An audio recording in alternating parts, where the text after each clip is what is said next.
বাংলাদেশ ভারত সম্পর্ক ক্রমাগত আরও শক্তিশালী হচ্ছে জানিয়ে নয়াদিল্লি সফররত প্রধানমন্ত্রী শেখ হাসিনা বলেছেন, বাংলাদেশ সবসময় ভারতের সঙ্গে সম্পর্ককে বিশেষ গুরুত্ব দেয়। শনিবার দুপুরে হায়দ্রাবাদ হাউসে ভারতের প্রধানমন্ত্রী নরেন্দ্র মোদীর সঙ্গে একান্ত ও দ্বিপক্ষীয় বৈঠক শেষে যৌথ বিবৃতিতে শেখ হাসিনা কথা বলেন। এই সফরে 10টি চুক্তি ও সমঝোতা স্মারকে সই করেছে দুই দেশ।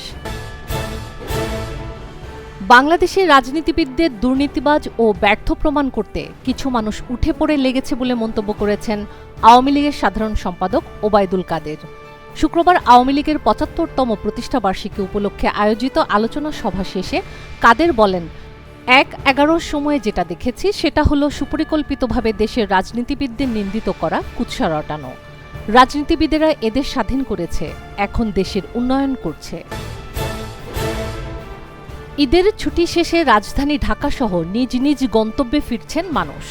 ফেরার সময়ের যানজটের বিড়ম্বনায় খুব একটা না পড়লেও অতিরিক্ত ভাড়া আদায়ের অভিযোগ রয়েছে যাত্রীদের।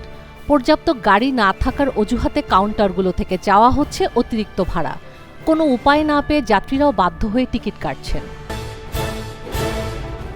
একাদশ শ্রেণীতে ভর্তির প্রথম ধাপের ফল আগামীকাল রবিবার রাতে প্রকাশ করা হবে। এদিন রাত ৮টায় সংশ্লিষ্ট শিক্ষা বোর্ডের ওয়েবসাইটে ফল প্রকাশ করা হবে। প্রকাশিত ফলে শিক্ষার্থীরা কে কোন কলেজে ভর্তির জন্য প্রাথমিকভাবে নির্বাচিত হয়েছেন তা জানতে পারবেন। মোট ৩ ধাপে ভর্তির কার্যক্রম চলছে। সব ধাপের ভর্তি কার্যক্রম শেষে আগামী ৩০ জুলাই সারা দেশে একযোগে একাদশ শ্রেণীতে ক্লাস শুরু হবে। বাংলাদেশকে $৯০০ মিলিয়ন ঋণ দিয়েছে বিশ্বব্যাংক, যা দেশীয় মুদ্রায় ১০,৫৫২ কোটি ৫০ লাখ টাকা। জলবায়ু সহিষ্ণু ও টেকসই প্রবৃদ্ধি, শহরাঞ্চলে অবকাঠামোগত উন্নয়ন, আর্থিক পরিস্থিতি এবং আর্থিক খাতে নীতিমালা জোরালো করতে এ ঋণ দেওয়া হয়েছে। শনিবার বিশ্বব্যাংকের ঢাকা অফিস থেকে পাঠানো এক সংবাদ বিজ্ঞপ্তিতে জানানো হয়, গতকাল এই ঋণের অনুমোদন দেয় বিশ্বব্যাংকের নির্বাহী পরিচালকদের বোর্ড।